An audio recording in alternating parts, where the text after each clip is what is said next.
Tribuners, bertemu lagi dengan saya Feby Mahendra Putra, Direktur Pemberitaan Tribun Network. Paus Fransiskus, pemimpin umat Katolik sedunia, rencananya akan berkunjung ke Republik ini pada tanggal 3 sampai 6 September 2024. Ini adalah kunjungan Paus yang ketiga Indonesia. Yang pertama ketika Presiden Soeharto menjabat sebagai penguasa di Republik ini, lalu tahun 89 Paus Yohanes Paulus yang kedua berkunjung ke Indonesia dan rencananya Paus Fransiskus akan bertandang ke negeri ini. Dan ternyata ada seorang mahasiswa Indonesia pada waktu itu atau orang Indonesia yang pernah berkomunikasi dengan Paus Fransiskus. Selain itu juga pernah belajar mengenai agama Katolik meskipun dia bukan Katolik di Vatikan selama 6 bulan. Dan narasumber kita ini juga ikut mengetahui atau mengikuti perkembangan dari rencana kedatangan Paus. Saya telah bersama dengan Bang Denny Iskandar.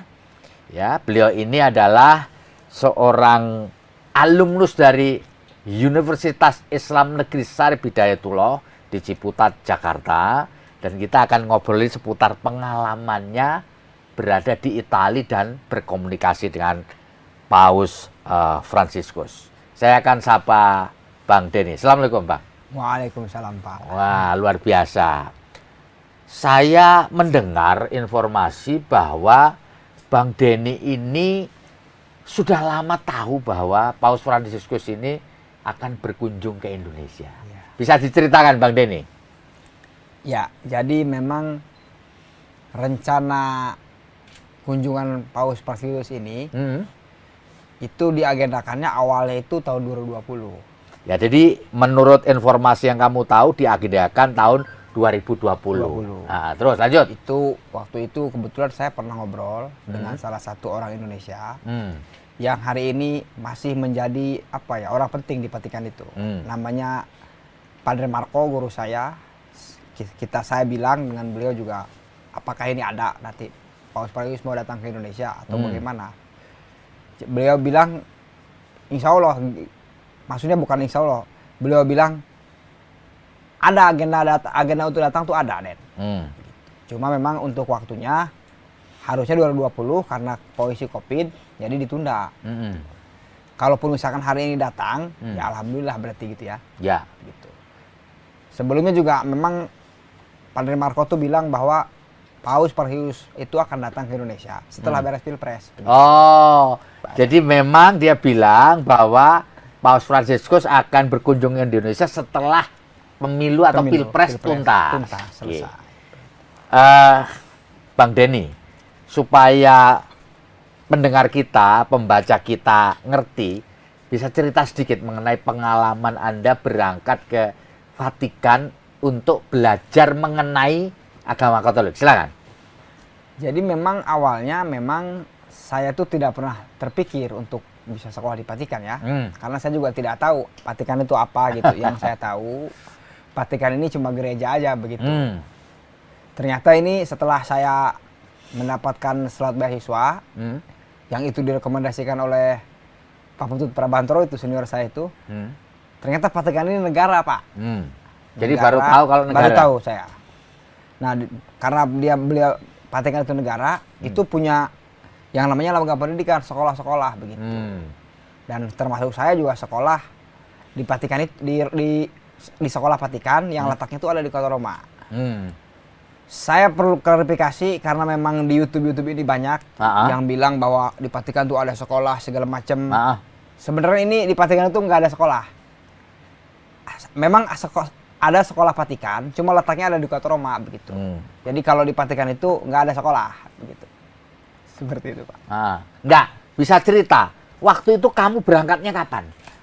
Jadi waktu itu saya berangkatnya itu bulan Februari. Tahun 2023 saya berangkat. Itu sampai selesai Juni saya tuh. Jadi tahun 2023 berangkat ke Vatikan. Apa yang kamu lakukan di sana? Jadi di sana itu saya belajar tentang gereja Katolik. Nama tempat belajarnya apa? Kalau untuk di bidang akademiknya saya belajar di sekolah Dewan Kepausan. Oh, sekolah Dewan Kepausan. Itu pertama di Santo Thomas Aquinas ya. Kedua saya belajar juga di Gregoriana. Yang ketiga juga itu kan Nostra Aetate itu kan punya lembaga pendidikan juga itu. Ada juga ruangan belajarnya itu. Gitu. Jadi saya di 3 institusi itu belajar. Yang kamu pelajari adalah soal Katolik ya, soal agama Katolik, gereja Katolik gitu. Nah, selain kamu belajar mengenai gereja Katolik dan Katolik, apalagi yang kamu pelajari atau kamu lihat selama berada di Vatikan selama 6 bulan? Jadi saya di Kota Roma ini, itu saya belajar tentang dialog tentangnya. Utamanya tentu tentang dialog yang dibangun berdasarkan perspektif gereja Katolik. Dialog ini tentu temanya itu seputar perdamaian dunia seperti itu. Kedua, di Angelicum saya itu belajar tentang teologinya, Mas. Jadi saya belajar Trinity. Kalau di Indonesia itu umumnya disebut Tritunggal Maha Kudus, itu belajar saya. Kemudian juga saya belajar eskatologi. Di samping saya belajar secara akademik gitu ya. Saya kan memang tinggal di biara, Mas. Oh, tinggalnya di biara ya? Tinggal di biara. Biara saya tinggal itu di namanya San Gregorio Celio. Nah, di sana itu memang saya belajar tentang hidup, intinya itu secara garis besar ya. Saya mengamati, saya pelajari pola hidup orang-orang Katolik, utamanya para orang biarawan Katolik yang itu memang notabene para imam dan biarawan-biarawati. Jadi saya belajar banyak dengan beliau begitu. Ya. Dan selama berada di Vatikan, ya di Roma juga lah, di Italia lah intinya, apakah pernah bertemu secara fisik dengan Paus Fransiskus ini? Oh, pernah saya. Pernah. Coba ceritakan gimana itu ceritanya. Itu untuk hari Rabu 2 kali. 2 kali saya lihat dari jendela itu Paus ya. Untuk yang momen pentingnya itu 1 kali itu. Iya. Itu mah bener saya jumpa muka tuh. Dekat betul saya ketemu itu. Terus berdialog juga? Berdialog saya. Apa yang saudara sampaikan pada waktu itu? Jadi waktu itu saya laporan kepada Paus Fransiskus. Ya tentu dengan pakai bahasa Italia karena beliau lebih sering bicara bahasa Italia dibanding bahasa Inggris. Masih ingat nggak dialog dalam bahasa Italia yang kamu sampaikan ke Paus Fransiskus? Oh iya, saya masih ingat. Coba. Jadi saya dalam bahasa Italia tentu saja. Ya, tentu. Pertama jadi saya ketemu waktu itu, saya bilang ke Paus Fransiskus itu, Buongiorno Santo Padre Francesco, saya bilang kan. Mi presento io Denny Iskandar della Indonesiana, saya bilang kan. Il finito Nostra Aetate. Chiedere anche la sua benedizione Santo Padre della Indonesiana. Saya bilang begitu kan. Jadi kira-kira jelasnya apa itu? Kalau diterjemahkan secara Indonesia itu, saya memperkenalkan mi presento, saya Denny Iskandar gitu. Saya dari Indonesia. Saya sudah beres melakukan studi di Nostra Aetate. Jadi doakan saya bilang. Chiedere anche la sua benedizione Santo Padre. Jadi doakan saya tuh, saya della Indonesia dan Indonesia. Oh, doakan saya dan Indonesia. Iya, saya tentu kan saya orang Indonesia kan. Iya. Terus apa jawabnya? Jawabannya si, kata dia kan. Jadi si itu dalam bahasa Italia itu iya. Muhun, kalau bahasa Sunda itu muhun begitu ya. Udah gitu Puturo di Indonesia begitu. Jadi Puturo di Indonesia itu maksudnya kamu itu masa depan Indonesia begitu maksudnya. Hanya segitu tuh. Jadi kira-kira dialog itu berlangsung berapa menit? Itu berlangsung lumayan lama, Mas. Kalau hitungan saya sih 5 menit ya. Karena kan juga saya banyak yang dialog tuh kan. Oh, selain Anda ada lagi orang yang di situ ya? Ya, banyak itu. Termasuk saya dengan orang Filipina itu kan, teman sekolah saya itu. Teman sekolahnya itu ada orang Filipina? Ada orang Filipina, orang Islam juga. Seperti itu.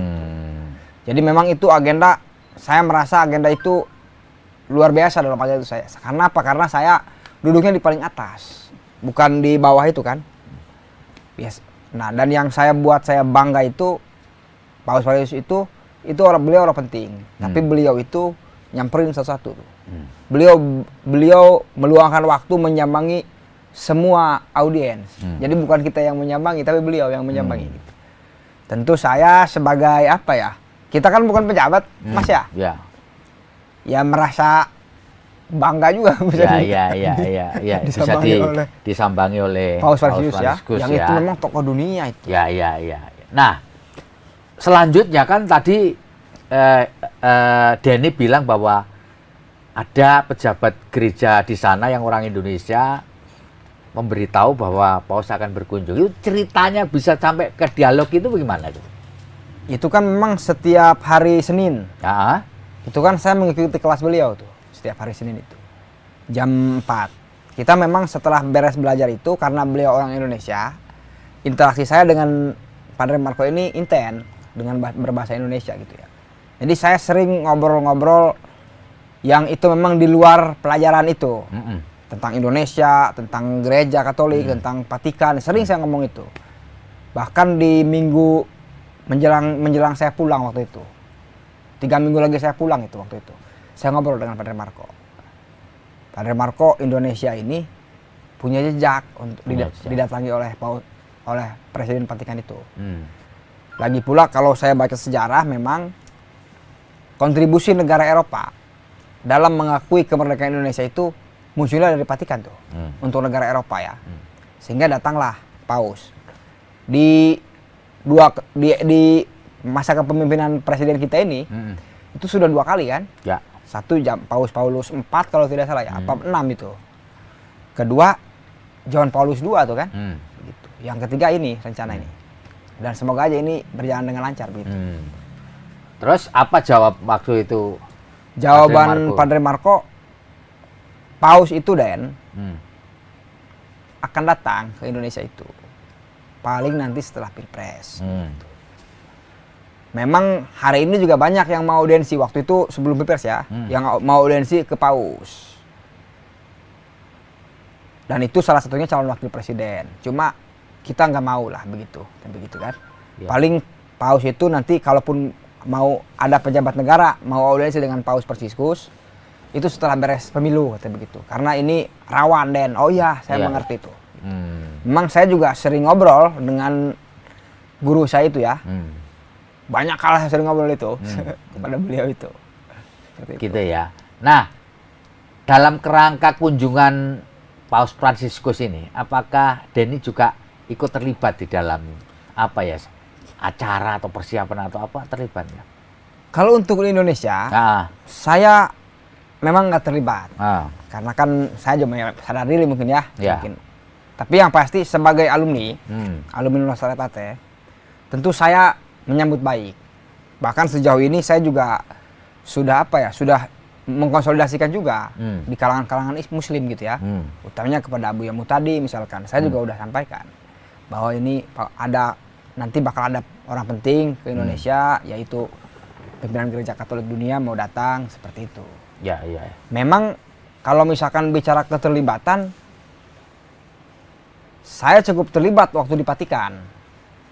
Bahkan waktu itu kan Paus Franciscus kan mengeluarkan dokumen terbaru nih ya. Namanya Fratelli Tutti.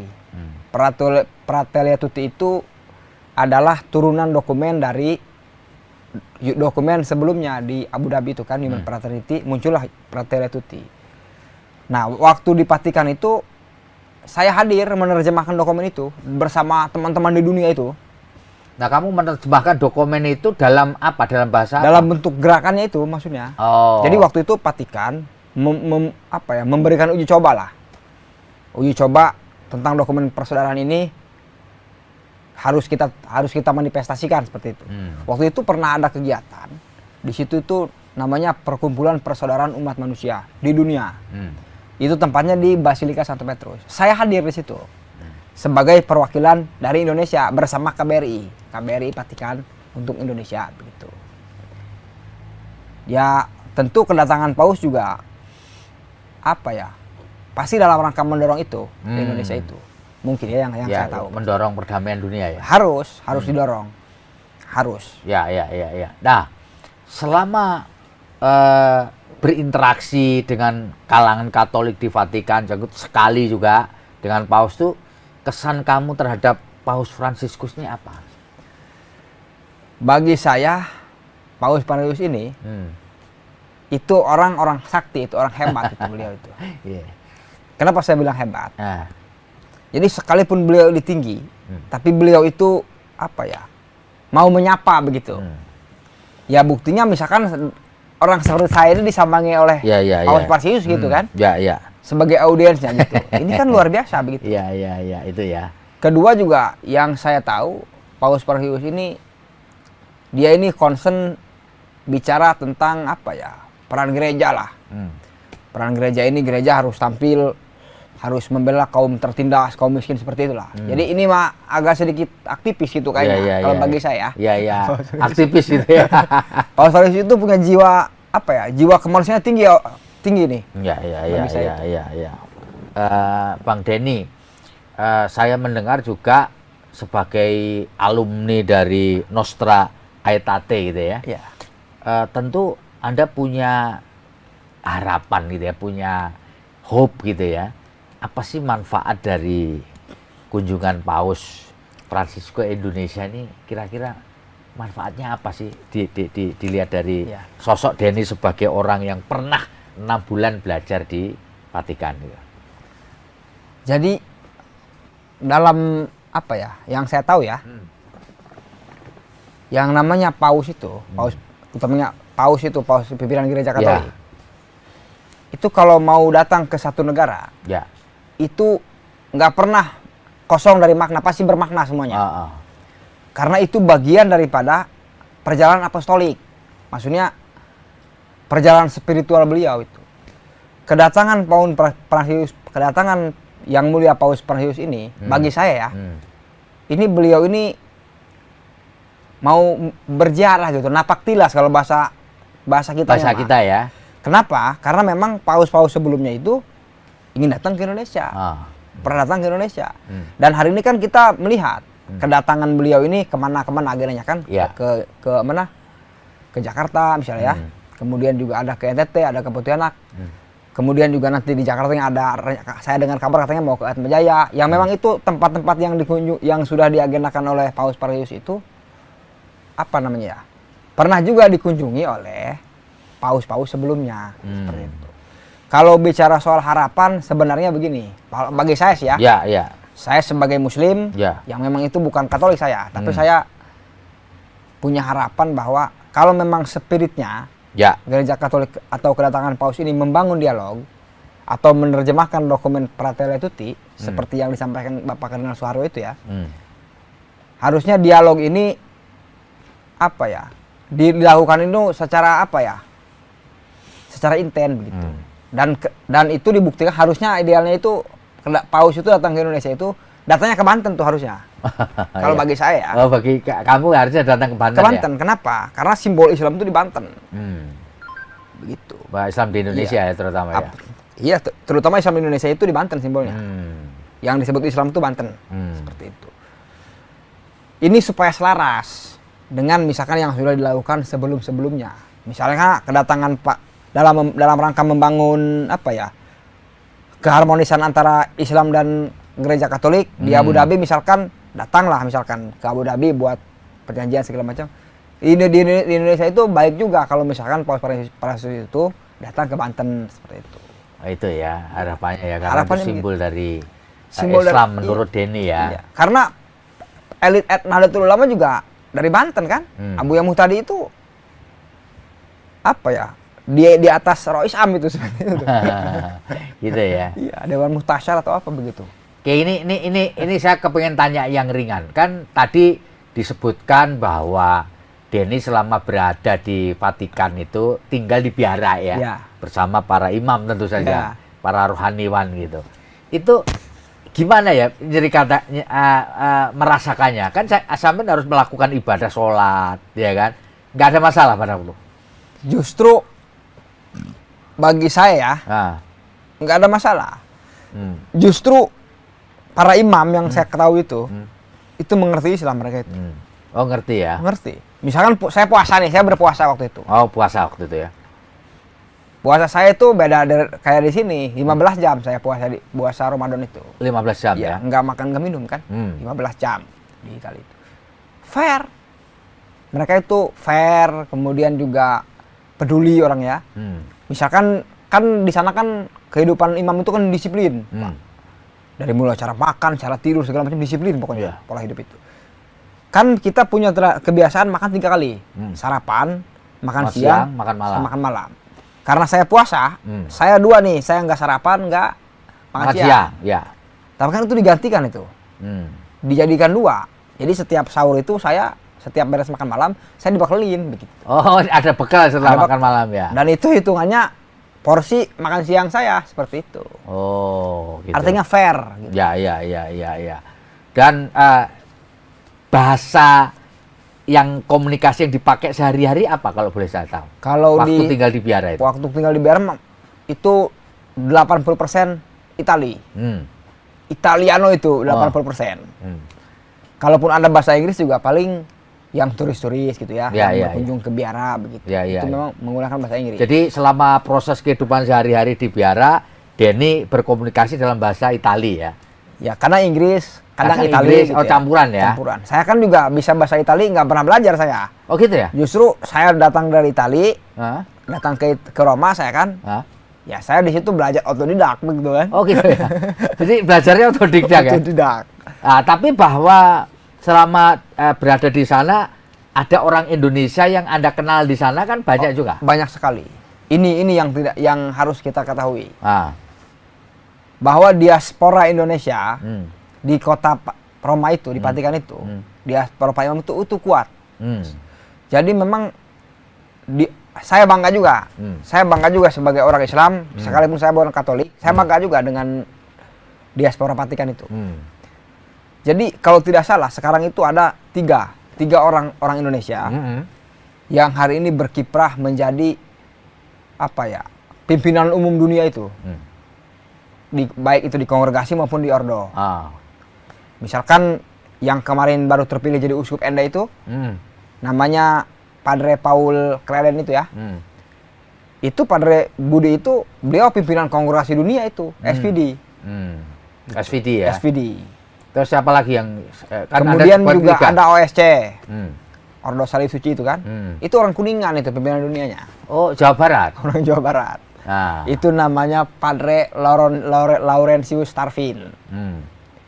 Kemudian juga ada MSF tuh. Itu juga orang Jawa Tengah. Dan saya bangga, kita bangga. Kenapa? Karena diaspora Indonesia di Vatikan itu bisa memperkuat posisi negara kita gitu. Ya.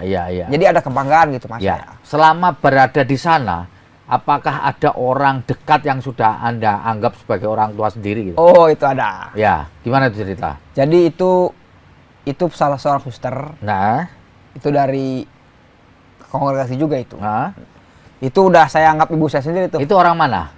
Itu orang Jawa Tengah kalau nggak salah itu. Orang Jawa Tengah. Beliau itu. Namanya Francisca. Saya sering nyebut Madre Francisca itu. Beliau juga sama, pimpinan kongregasi juga itu di sana. Beliau itu juga sudah lama di Roma, Kota Roma ya, seperti itu. Ya itu udah saya anggap ibu angkat saya sendiri itu. Dan masih sering berkomunikasi ya? Intens sampai sekarang. Sampai sekarang ya? Semua orang pastor-pastor maupun suster-suster, baik yang satu kelas sama saya, maupun yang pernah saya jumpai, intens saya membangun komunikasi. Ya.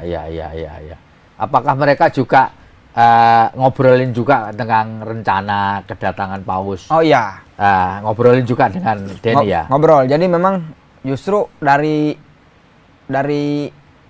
padre-padre di Roma maupun suster itu justru menyuruh saya untuk untuk mengawal juga kedatangan Paus Fransiskus seperti itu. Ya. Kalau saya sih oke gitu ya. Ya. Lagi pula kan hitungannya saya pernah ketemu Paus ya. Harapan saya sih saya juga mau lagi ketemu Paus di sini kan. Oh iya. Gitu. Kalau ada kesempatan mau juga lah ketemu lagi dengan Paus ya. Saat berada di Indonesia ya. Kita mau ngasih emping lah kira-kira. Biar ini kan. Baik Dan kalau boleh saya tahu Bang Denny, dari 6 bulan belajar lah ya, menimba ilmu di Vatikan, di Roma gitu ya. Manfaat buat Denny sendiri apa? Buat saya, ini tentang cara pandang, Bang. Oke. Jadi cara pandang kita itu terbuka tuh. Jadi kita ini, kalau saya udah belajar di Roma itu, kita melihat bahwa ya hidup ini bukan soal surga dan neraka doang hidup ini. Begitu itu secara besar ya. Ya. Tapi hidup ini bagaimana kita mengasihi. Ya, ya. Kita itu kita itu menjadi Rahman Rahim bagi sesama manusia, seperti itu. Bagi saya begitu ya. Itu ya, pelajaran yang bisa dipetik ya. Iya. Dan kalau boleh saya tahu pada waktu itu yang dapat beasiswa untuk ke Nostra Aetate cuma Denny ya? Dari Indonesia? Denny doang, saya doang sendiri waktu itu. Sendirian aja ya. Baik, ini pamungkas dari saya, pertanyaan dari saya buat Bang Denny. Manakala ini Anda bisa bertemu dengan Paus yang ketika di Indonesia, apa yang ingin kamu sampaikan kepada Paus? Saudara sampaikan apa? Jadi sederhana aja bagi saya. Saya tuh ingin mengucapkan terima kasih doang. Saya mengucapkan terima kasih banyak gitu ya kepada Paus Fransiskus. Dan saya ingin bilang inilah negara saya, begitu. jadi kalau ketemu mengucapkan terima kasih sambil menyampaikan Paus Fransiskus, inilah negara saya. Inilah negara saya. Kalau bisa, memang kalau memungkinkan, Paus bisa mampir ke rumah saya. Ini menarik ini. Paus suruh mampir ke rumahmu gitu kan. Nah, kalau kamu mampir di rumahmu terus kamu suguhi apa? Banyak. Misalkan kita kita bakarin ikan mas kan. Misalkan begitu, kita potong bakar ayam ikan mas, kan. Potong ayam bersama ya. Tetanggamu bingung nanti. Baik Bang Denny, terima kasih atas ngobrolnya ya. Moga-moga apa yang Anda inginkan bisa ketemu kembali. Amin ya. Dengan Paus Fransiskus menyampaikan tadi selamat datang, terima kasih, dan inilah Indonesia. Kalau mungkin mampir ngariung di rumahmu akan lebih bagus lagi. Iya. Dan saya dengar Anda juga akan melanjutkan pendidikan di S2 ya. Iya. Di Universitas Pertahanan. Saat ini saya sudah tinggal menunggu hasil lah. Doain aja Pak saya. Ya, moga-moga Pak Rektor ngelihat dan melihat ini, wah ini harus diterima ini karena pernah audiensi dan berdialog langsung dengan Paus Fransiskus. Demikian, Tribuners, ngobrol kita dengan Denny Iskandar, penerima beasiswa Nostra Aetate ke Vatikan dan di Roma selama 6 bulan pada tahun 2023 yang lalu. Terima kasih ya Dan ya. Sampai ketemu. Saya Febi Mahendra Putra, pamit undur diri. Assalamualaikum warahmatullahi wabarakatuh.